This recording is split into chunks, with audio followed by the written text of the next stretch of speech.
Hello and welcome to the visionaryPass Creators Conference 2025. Today is Saturday, June 7th, 2025, 10 a.m. Pacific Time, and we're kicking off the visionaryPass Creators Conference with two incredible talks. This year for 2025, the theme is Monetization Mastery. And in the first talk with Doc Williams, you'll explore how to use an AI creator toolkit to empower your creative journey and process. And then in the second talk I'm going to be giving, it's going to be talking all about how you can earn your first dollar on the internet as a creator. So let's go ahead and kick off today's visionaryPass Creators Conference with our first talk, a little bit about Doc. Doc and I have known each other for a long time. We've met on the internet. He's posted YouTube videos, and I learned a lot about automations and connecting platforms together by watching his tutorials. And he's really passionate about empowering other creators. And I'm really excited to have him speak today at the Creators Conference. And then immediately following Doc's talk, I will give a presentation on how you can earn your first dollar as a creator in today's world. So let's go ahead and get started. Welcome, Doc Williams. Hello and welcome, everyone. My name is Doc Williams, and I have the pleasure to have this keynote about the Creators AI Toolkit, how to monetize your content from day one. Now, as you're looking at this, you might say, like, this doesn't even look that special, what he's got right here. It's just a couple, he's sketching on the screen. Well, the whole purpose is before you even get the tools, we have to look at a plan. And there is a old proverb or saying, but you have to see the handle, not the tool. You have to know where you're going, and that will propel you to whatever you want to do on your creator journey. You can use this in all different parts of life, but we're really focusing on you as the creator. So we're going to get started. Now, before we go too far, you might be asking yourself, like, why me? Why this guy? Why is Doc talking to me? Well, just want to tell you a little bit of a story about myself so you know what I came from, and this might help you. So the first thing is I am severely dyslexic. I have a lot of trouble reading, and throughout high school, I had a lot of trouble to just get through basic classes, even before I went to college and everything like that. Also, when I was in elementary school, I had to repeat a grade because I just could not read at a certain level. Now, I say that because no matter what your background is or what you've gone through, you can use that, you can leverage that as a skill and to connect with your audience, to whoever you're trying to help. Now, for me personally, I like helping people learn about automation and just tools to get them better at their life and their job or work or launching a business and all these things. What I found is a lot of times talking about my background of that I'm dyslexic, I have severe ADHD, that helps me connect with my audience. And everything else falls into place. I can then be able to feel a lot more relaxed and be able to create content the way that I want. So that's the first thing. As we're going to be looking at this, although we're going to be looking at different AI and all these different things, really focus on what makes your story, what can people connect with you, and then go from there. Now, that's one portion of my story about some of the struggles I've had about learning, and now I'm passionate about teaching others, non-technical founders, how to use technology, but also I've been able to grow my YouTube channel. During the pandemic, that's really when I started publishing videos. Beforehand, they were all unlisted, and I would just send them to my clients or friends, but I had a friend, his name's Edmund. We met at the beginning of the pandemic, and he's like, hey, I think you should just publish these videos, make them public. And I did that, and slowly over time, was able to build the channel over 42,000 subscribers. But more importantly than the subscriber count, it's helped me to really connect with more people, build a community, and all the jobs and all the businesses I've been able to create that I'm very proud of have all come out of creating content and having this YouTube channel. It comes from a place of passion, and no matter whatever you're trying to do, either learning a new skill, talking about a skill you already have, you can do this. You can make this a success with YouTube or any platform to grow your brand. Now, let's talk about why are we going back to this subject and how does that really go into that subject right there? The Creators AI Toolkit. How can you monetize your content from day one? Well, we've talked about just a few moments, my own background, who I'm trying to serve, all those things.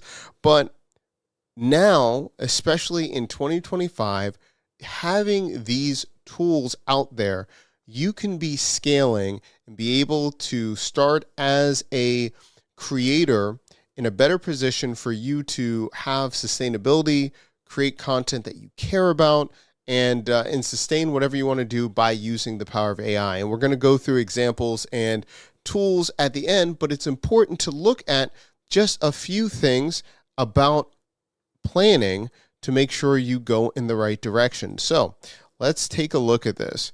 We're going to have just a few different steps before we get into the tool. Okay, so here are the different steps we're going to talk about. We're going to be talking about step 1, the goal, step 2, the format, 3, executing, and then we'll go into tools. So let's talk about goals first. No matter what tool you're going to be using with AI, we've got to talk about your goals on what do you want your channel or your brand to look like? What's the goal? Are you trying to become a freelancer or create a business from your brand online? Are you trying to become an authority in this space? Are you trying to be famous? Whatever it is, you have to first write down a goal. For me, my goal was to make a certain amount of money from my YouTube channel to sustain my family. And the subscribers, it would be great, but really I cared about monetizing into having a way for me to make money. Now, you might be thinking, okay, well, I'm thinking about ads or I've got to do something like that. Well, not really. If you're starting with a passionate hobby, something that you really care about, or if you're going to already have the expertise, you can be starting from day one, being able to launch a product or service for your audience. Now, there are several different ways of doing this, but we try to, when I talk to my students and community and clients, when we're going about this, the easiest way to start would be, if our goal is monetization, would be offering a service. Either you're doing it done for you or done with you. If you have the expertise, you can already go out the gate. For example, if you're a teacher in math, you can offer sessions where you're teaching either kids or college students a certain, math, for example, or it could be a skill set. You could be charging them to get ready for a test or something like that. Okay, that's one way. The other way is, even if you're like, well, I'm not the expert yet, you can still charge for challenges or a session where they're building with you, or it's a challenge where the whole community is getting involved, and you can charge for that. And you could do a prize pool, or just like, hey, we're bringing speakers, we're charging a certain amount, and going from there. But the main focus right here is the goal. Where are you? What do you want to do? Now, the second part is looking at the goal of how much time do you want to spend on this thing? Do you want to only create content 1 hour a week, 2 hours a week? Maybe you're taking care of aging parents, or maybe you have small children at home and you have a limited amount of time to be able to pursue as a creator. Write that down. Write down goals of maybe you only want to spend 3 hours a week, and that will dictate what kind of tools or what we should do. Now, somewhere in the comment section down below, if you're watching or on a piece of paper, just write down, what are your goals? Maybe it's monetary, maybe it's authority in the space, whatever it is, having an extra $500 a month. And then also, how much time can you allocate towards this endeavor? The next thing that we have to look at is the format. What I mean by that is, are you trying to create short form content? Are you trying to create long form content? Or maybe live streaming? Now, we're going to come over here. This is important to think about what the type of content we're going to create, the form, but depending on what you like, either you like TikTok and you want to create short form, long form, I want to always bring out one of one of the best things I don't think a lot of people talk about enough, live streaming. Live streaming can help you so much when you're creating your brand because a couple things. Number one, you can always repurpose it. When you live stream, it's not going to be perfect. You're going to mess up. Things are going to happen. But guess what? It's more endearing to your audience. A lot of times when people are seeing less cuts and they're seeing more of your personality, either they're going to love you or hate you. If you if you have a certain accent or you have a certain cadence, there's going to be some people that love you and some people that are going to be like, it's not perfect. It's not that whatever it is. For myself, some people are like, he talks too slow. Or even though I have a series where I would do build with me and I would tell people, hey, I'm going to make mistakes. I'm learning with you. Some people are like, he's not an expert. Well, they weeded out. They weren't part of my audience, right? So live streaming really allows you to connect with people, have your voice be able to do that. And then another thing is your audience, the community gets to be built because they're with you live. So there are a lot of different aspects of what kind of content you can create.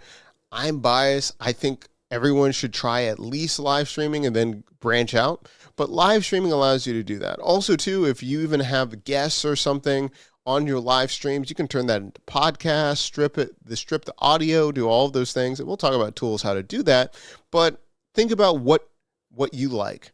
And then another thing about the format, what gives you energy? What allows you to be sustainable with this? For me, live streaming and long form are my jam. I can live stream. I can, whatever. That's totally fine. In fact, right here, I'm using my live streaming software right now, the same exact format to do this because it just gives me joy. I can move and do all those things. Short form, don't like it. So I have to use technology to create short form and then go from there. Okay, so we've got two. We've got setting a goal. What do we want to do? Format. Now let's talk about executing. Okay, easier said than done. You're like, yeah, Doc, like if I could just execute, that would be great. Execution just simply means, okay, after you looked at your goals and what format you like, think about the first step or what you need to do. I didn't say create a video. I didn't say any of that stuff, but what's the first step you could do? This is similar to if you're just going back to the gym, if you've been gone for 5 years, you're not going to go and, be in the gym for 2.5 hours. It's just not likely. You'll make excuses, you won't go. So how can you approach that first day back at the gym? Well, maybe the first week, you're just getting the clothes to go. Then the next week, you go to the parking lot. Next time, you're just going into the gym and then you walk right back out. Next time you go to the gym, you sit on a piece of equipment, you turn it on, then you leave, right? Safely. But there's all these different things ramping you up to that first session. Likewise, when you execute and start building and using tools and just getting started as a creator, think about the baby steps. First one might just be like choosing goal. The next week, you're going to think about what format you want to try. And the next time, all you're going to do is turning on the camera and saying who you are and your passion. This is your first video. That's all you have to do. And if you've seen any creator, those first videos, when you go back in time, they're actually great artifacts. Everyone has a journey. Everyone has an origin story. It really helps you to tell your story, and it's a great thing. So think about the minimal viable product. Think about the MVP. Think about the minimal thing you could do. You have a camera. You have a phone. Just recording 15 seconds who you are and what you plan on doing. That could be the first video, right? So as we go through those different steps, now we get into the tools. Okay, so what tools would we use? Well, it kind of depends on the format and what we're trying to do, but let's just talk about a few different types of tools that we could focus on. The 4 categories would be workflow, audio, video, and AI avatar. So what do we mean by workflow? Well, you can use AI to, first of all, AI and automation to first think about your workflow. What do you want to do? How do you want to show up online? For example, let's go to our first tool, repurpose.io. Once you figure out where you want to show up and what you want to do, you can use something like repurpose.io to save time to start sharing on all different platforms and make it easier for you to post and to streamline your content. And that way you don't stress about being everywhere. You could do that with repurpose. Maybe if you're thinking about your workflow and you want to turn your video into a blog post or a LinkedIn post, a Twitter thread, whatever it is, you could use something like transcript.lol. This will allow you to streamline your process and be better at content creation without stressing and starting from scratch over and over again. We use this immensely. We use this for our newsletter. It creates newsletters off of our emails. It keeps everything streamlined. So that's one way as well. So the first one is thinking about your workflow. What are you looking to do for your content? The next one would be audio. So say, for instance, you're saying, I want to take my written content or my video content and I want to create an audio experience or something like that. Well, you could use something like Wondercraft, among others, that allow you to break down and use it as an audio experience. Actually, what I would probably do is I would use repurpose because it just strips the audio. It can automatically post on a number of podcasts. But if I already have a methodology or I want to talk about a certain subject and I want to go audio only, I can actually create my own voice clone here and just have the whole thing totally AI. So this allows you, if you're going to put in a PDF or something like that, you can actually do a voice clone and then you can actually just launch a up to 22-minute podcast. Actually, some people do it longer, but I would say start with 8 to 20 minutes for this kind of style. But you can just clone your voice and it will go through and create a podcast based on your subject. That's one thing that you could definitely do. The other thing would be video. Say, for instance, there's something that you want to build out and you want to have your own video clone. Well, you can do that with AI video generator with HeyGen. You can actually put in a sample of your talking head video, and you can actually then go about and have the content created using HeyGen. And it keeps getting better and better. Every couple of months, this just keeps getting cheaper and better. And then say, for instance, you want to have a full 3D avatar of yourself. You can actually do that with Rendora. This is something that we're seeing a lot with a lot of influencers in Korea and Japan, but a lot of interesting things are happening right now using Rendora and what people are using this for training for their business. But also, too, again, we go back to that goal. What's your goal? Well, you could be an expert in this, teaching others, and then companies could pay you to do this. I mean, the list goes on and on. There's one other tool, too, if you want to do very extensive workflows or you're having a very specific way you want to build out your process. You could also use something called N8N, where you can actually use AI agents to help you not only craft your message, but you can do tons of marketing with this as well. Now, those are just a few options with your toolkit. These are all tools that can range for free to possibly $30 a month, depending on what you're doing and how much you need them. But the point is, as we looked at this, looking at your workflow, audio, video, AI avatars, let's go back to the drawing board. Let's talk about it. It really matters about your goal. Where do you want to go? What's the purpose of this? And then everything else can follow suit. So again, as we're looking at this subject and what we're talking about here, the title is The Creator's AI Toolkit, how you can monetize your content from day one, depends on what you're trying to do.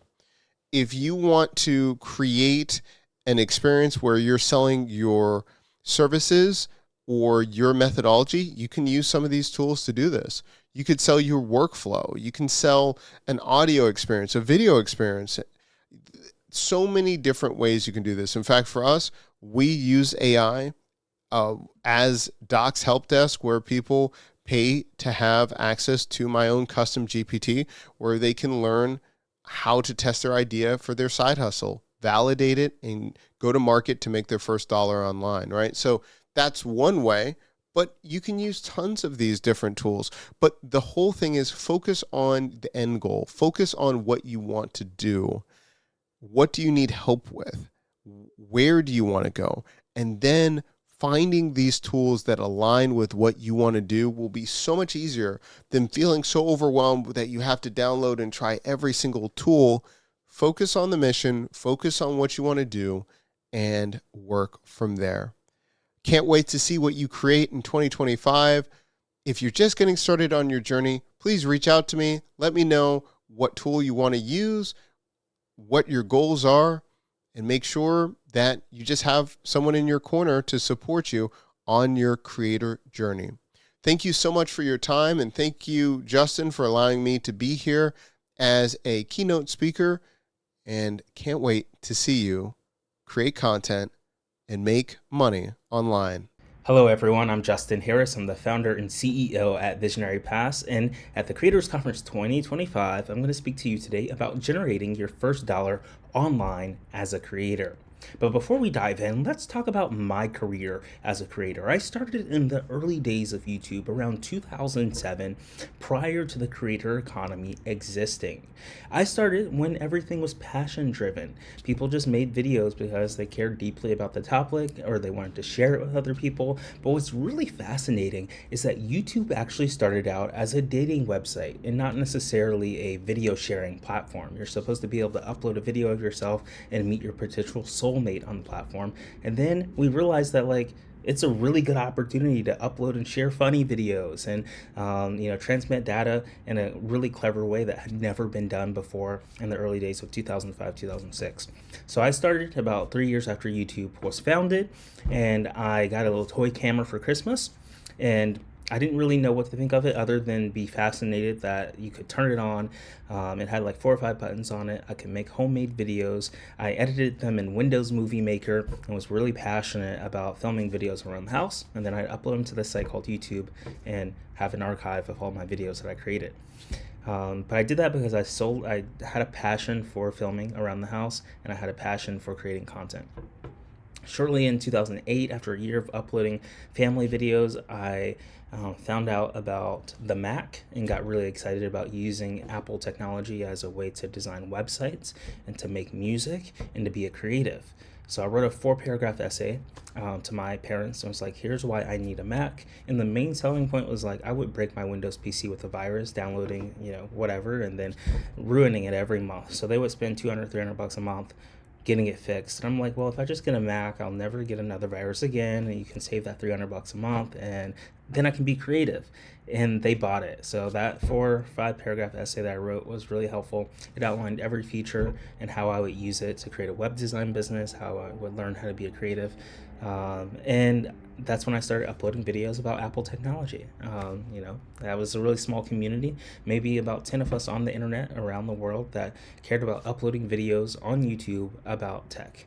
And YouTube didn't have a partner program at the time. We just did it because we loved technology. So that's a little bit about my story and how I started. And of course, we know as time progressed, we moved from it being a dating site and then just uploading videos for fun to now having revenue.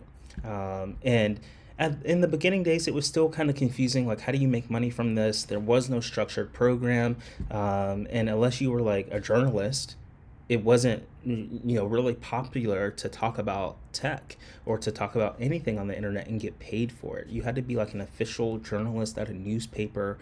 Blogging was very popular at the time, so I guess you could also run a blog and have ads that way. But yeah, unless you worked at a real company, being an indie creator was just not a thing. But now it's very popular to be an influencer. So it's wild how much times have changed. But this is what it looked like before the creator economy existed. There was no direct source of getting paid for it. You didn't have the YouTube partner program. Companies didn't monetize smaller creators. And there was no way to make money in the beginning. And then you look at it today, and it is massive. The market size in 2023 for the creator economy valuation was $104 billion, with YouTube partners to be over 2 million. So it's insane how much money is generated by creators in today's age here. It's 2025 now, and over the last decade, the creator economy is booming, and it's the place to be. And now a lot of, Gen Z and younger folks, they have a dream of like, how do I be a YouTuber? How do I make a living as an influencer? Like, those are real jobs that they idolize even more than like when I was in school, it was like, how do you be an astronaut? Or like, how do you go to space? How do you do the impossible? But the modern, American dream now is to become a YouTube creator, an influencer, or get some kind of piece of the pie within the creator economy. So there are millions of creators around the world that create content and make money from it. And then there's also creators that do it still as a hobby. And in today's talk, I want to talk about the myth of perfection, because a lot of people come up to me and they're like, hey, Justin, how do you become successful as a YouTube creator or enter the creator economy? And it really is simple. All you do is just start making videos. There's no rocket science formula behind it, other than the fact that you have to start uploading immediately. It's that simple. And it doesn't need to be perfect. You can use your basic equipment that you currently have. Most people have a smartphone in their pocket. That's all you need to start editing, uploading, filming, and creating in today's creator economy. You don't need a $10,000 setup. You don't need any fancy equipment other than a basic smartphone that has a camera and an app store. And then if you want to, maybe a smaller laptop if you want to edit on there. But there are millions of creators that edit solely on their smartphone using an app called CapCut. Instagram just came out with a new app called Edits. Adobe has Adobe Premiere Rush. So there's hundreds of different, ways you can edit your content on your mobile phone without spending thousands of more dollars. And this takes me back to the early days before the creator economy. When I first started uploading videos, no one cared about how high quality your camera was. We used our webcams that were built into the laptops, and they were 480p, they were not even HD, and they were the worst quality. But what mattered was the fact that we were sharing content that mattered to our audience, and that we were doing it consistently. And those two things still remain true today. Most smartphone cameras have an HD quality camera. That's kind of basic for what you need now. You don't need a 4K or an 8K or an advanced red camera to get started. You just need a basic HD camera, which every smartphone has these days, compared to the 480p that I started out with in 2007. It's okay to have terrible audio at first. And when I say terrible, I'm not talking about you still need to be able to hear and understand yourself. When I say terrible, I mean you don't need to have the best or an expensive piece of equipment to have extremely great audio. I'm recording this using my webcam built into the computer and the built-in microphone on the computer.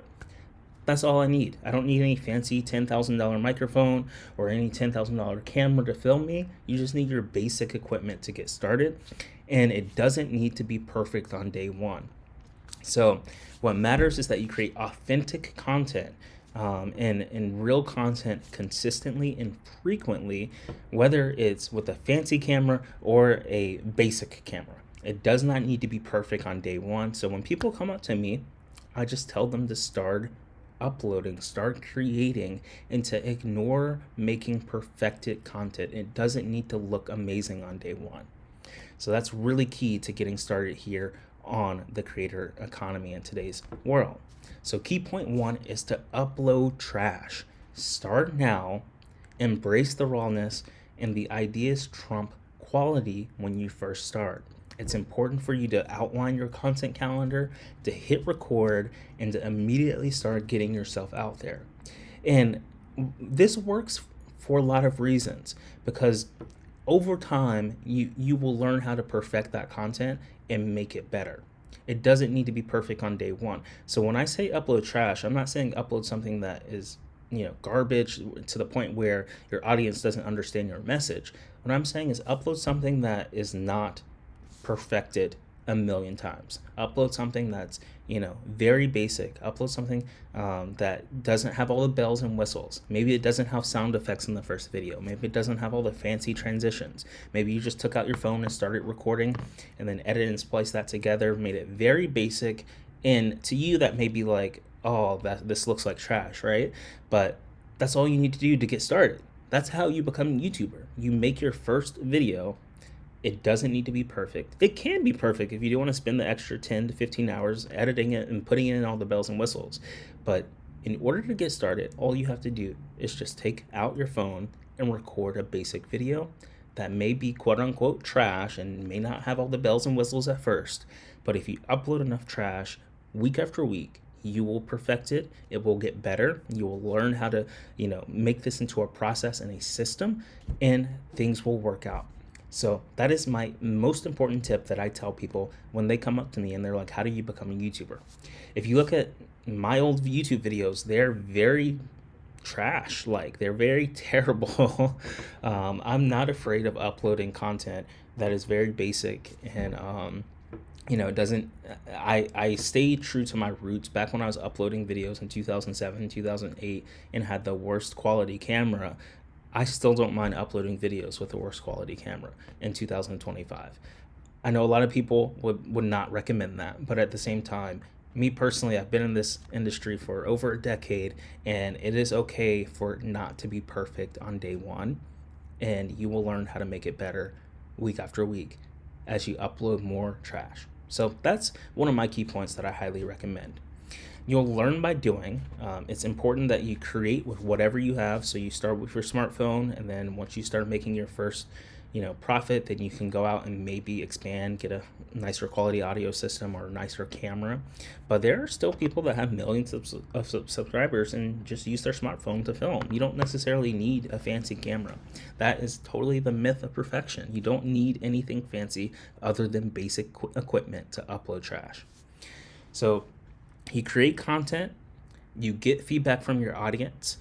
It's really important to see what they're commenting, see what your friends think of that content, share it with your family, get feedback as much as possible from all types of audiences. You use that feedback to improve and apply all of those different lessons. Say one person recommends that you implement a new process for reviewing Q&A questions, then you can maybe source questions from Instagram stories rather than X, or formerly Twitter, and then you can maybe implement that into your vlog next time. So you take some time to just improve your content based off what people are commenting and based off what people in your own circle are sharing with you about those current videos, and then you repeat that same process time and time again. But in order to start uploading trash and in order to start making YouTube videos, you've got to create, you've got to do this cycle, and you've got to learn by doing. So really simple stuff. Everything I'm telling you in this presentation is not extremely, hard or rocket science. It's the bare minimum fundamentals to get started on day one. And it's really exciting because a lot of creators, I think, overthink it, where, it goes back to what I showed you in the beginning, the myth of perfection, where you think your first video must be this absolute masterpiece, but it does not need to be. All right. So you may be thinking, what are some examples of uploading trash videos? Well, you can start off with vlogs in the bedroom, just getting your iPhone or your Android phone out and starting and recording in the bedroom. That's where, a simple basic video can start. You don't need a multi-million-dollar studio, and you don't need any more fancy equipment. Gaming videos, you can just start screen recording or screen capturing your game. It doesn't need to be fancy with overlays or different widgets and titles unless you're streaming at that point. You can just record the basic game footage and share that with your audience. And then do it yourself tutorials. So especially with arts and crafts, there's not a lot of fancy equipment required to record how you do your art video. What matters is that you get the process down in that art video and you capture and tell a great story. But it's okay to, again, use your smartphone to capture basic content and upload quote unquote trash. And then just a reminder, when I say trash, that doesn't mean the video is not viewable or exciting or, quality. It just means that it's not perfected to the point of if we were to compare someone that has 1 million subscribers and a lot of equipment, we don't need to compare ourselves to someone of that status when we're first starting. When we first start, it's okay to upload something that looks bad to us. And trust me, you will watch that first video and you'll be like, oh my gosh, I don't want to share this. But I encourage you to be like, hit the publish button anyway. Hit the share button, make it public, because that's how we get better and that's how we make progress. We're going to have to upload that first draft that is not perfect in order to move forward, in order to create perfected content week after week. So don't let perfectionism hold you back. It is important to, being able to take action. You've got to upload it's better to upload trash than to upload nothing at all. And it's better to do trash week after week because you get better at it. Your third or fourth week of uploading trash will look a lot better than the first week. It's a really amazing process when you do content creation over and over again. And then with the success, you get growth and monetization opportunities, because after uploading trash for a whole year, then you've got numbers and metrics and people watching your content and comments and watch time and subscribers. And then you're no longer uploading trash because you've perfected your crafts over the course of that year. And now you're uploading great content because you've learned after every upload. And then your 100th upload looks a lot better than your first upload video. If you compare trash video number 1 to trash video number 100, the 100th video is going to look 1,000,000 times better than that first video, just with the pure consistency and repetition of getting better on the camera and editing and publishing. So really exciting stuff that we have here. So key point number 2 is to upload consistently. Go out, get a journal, get an app. Make sure you have a routine to where you're saying, I'm going to upload once a week, or I'm going to upload daily, or I'm going to upload monthly, and track that progress over time, because consistency is key in order to grow and get those watch hours to get monetized. You've got to be able to put in the hours week after week, month after month, in order to be monetized on YouTube. And this is really important too. You should also let your audience know, like, hey, I'm on a monthly upload schedule, or I'm on a weekly upload schedule. Every Saturday I will upload a video and you can expect it in your subscriber box. So really key that you set a schedule, you keep those deadlines, you upload, you let your audience know exactly when those videos are going to come out, and the algorithm will thank you time and time after again after uploading consistently. So those are the 2 key points. And key point number 1 being able to upload trash, and key point 2 being able to upload consistently. So you can also schedule content. You can maybe film it during the week and then schedule it to go live during the weekend. You can make multiple videos in one session. It's really important to let your audience know, again, that public commitment. Like, you can put it in your banner or your description or your about section in your YouTube channel. Just let them know, like, I'm releasing videos every week at this time or this day, and then honor that schedule and build trust with your community. So it's really key that you stay consistent, because what tends to happen is, say you start early and you upload week after week for 4, 5, 6 months, the algorithm rewards you because you're a consistent creator. And no one really truly knows what the algorithm does, especially with them changing it month after month, but it consistently changes. And we just have to learn based off other people's experiences. But it's really important to stay up to date with, uploading consistently and, checking your progress and your analytics in your channel, and knowing that if you do that consistently week after week, you're going to get exponential growth, because that's just how it works. It's really important to show up and to deliver to your audience and do well. So you may be wondering, how do you monetize your first dollar? Well, after first few weeks of uploading content and gaining your subscribers and getting your watch hours, you'll be able to enroll into the YouTube Partner Program. And that's a really exciting opportunity because that means your videos can become monetized, and then YouTube can pay you a percentage of the advertising to you directly for people that watch your videos. And it's really key that you hit your watch time hours and that you hit subscribers counts in order to achieve this program. You do have to apply for it and qualify for it, but that is one of the best ways to get paid on the internet. And YouTube has one of the best monetization programs out there, where they pay the largest percentage to creators compared to other social media platforms. So it's a big validation to get approved for this program, and once you get approved, you start earning some additional money to be able to create YouTube videos. Now, there are alternative monetization pathways that don't require applying for YouTube partnership or even supplementing that YouTube partnership.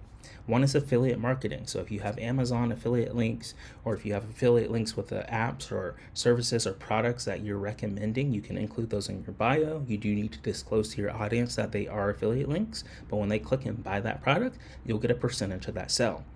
And then there's early sponsorships, and that's one thing that we do here at visionaryPass. We love supporting creators at their earliest stages and being able to provide them with their first brand deal. But you can get a brand deal, a product can be sent to you, you can get paid to talk about that product on your channel.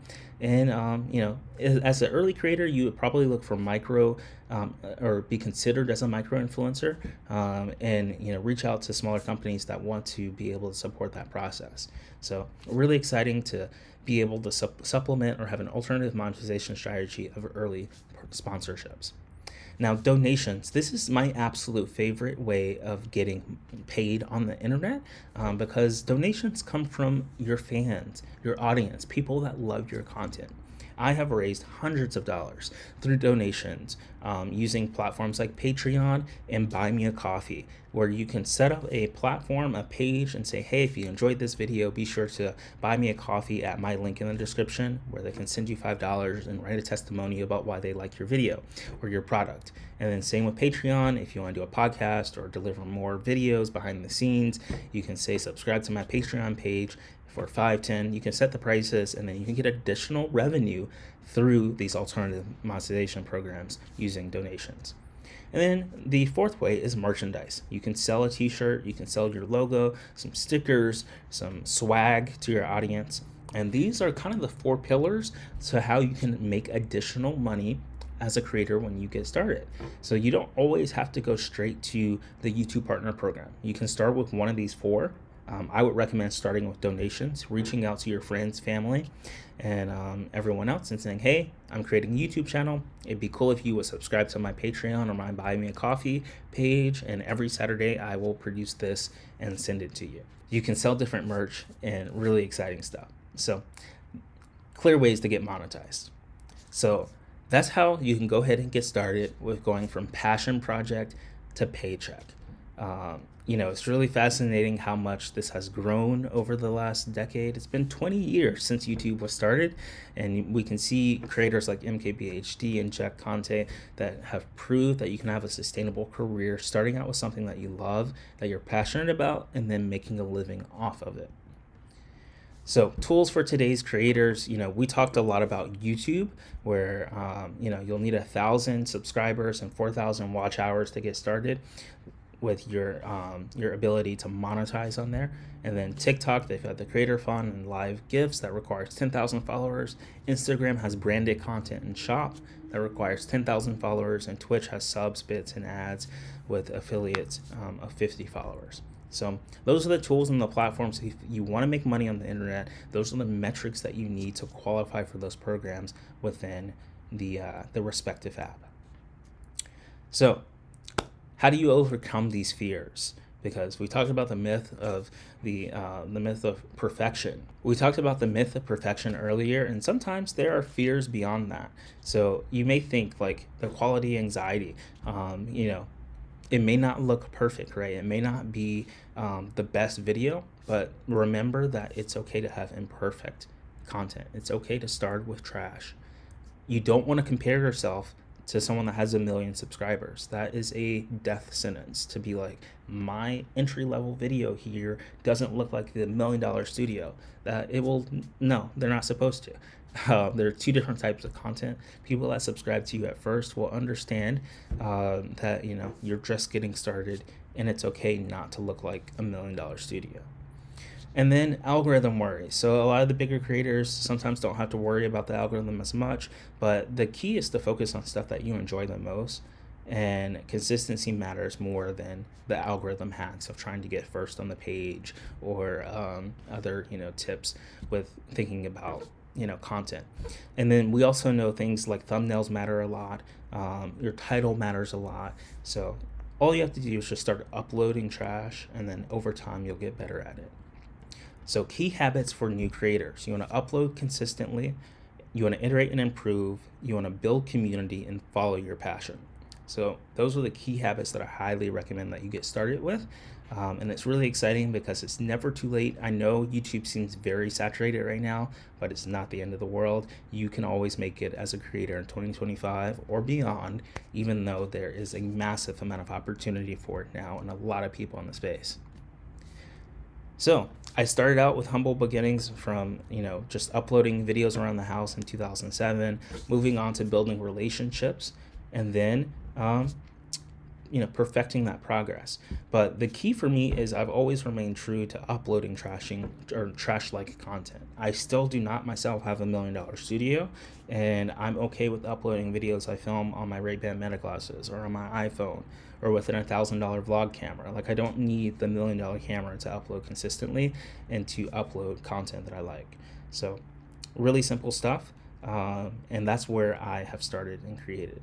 So start ugly, stay consistent, and get rewarded. You just upload trash, you do it consistently, and then that momentum allows you to earn your first dollar on the internet.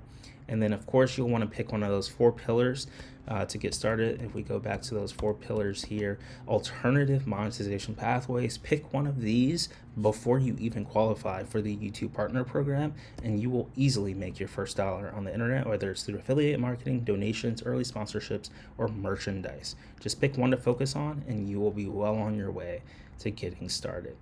So, really important. All you have to do is just upload trash and to do it consistently. Those are the 2 key points, and that's what I really recommend for creators that are just getting started in 2025 at the Creators Conference. So thanks for tuning in. I'm really excited about this opportunity to share as much information as I can about the creator economy with the early stage content creators. And be sure to check out visionarypass.com to see how you can earn your first brand deal as an early stage creator. Thanks for watching. Thanks for joining us for the Visionary Pass Creators Conference 2025. We hope you enjoyed this as much as we did, and of course we'll be back in 2026 for the Creators Conference to continue the first weekend in June. So if you enjoyed this, let us know what your favorite tip that you learned today is in the comments below, and we'll see you next year. Thanks for watching.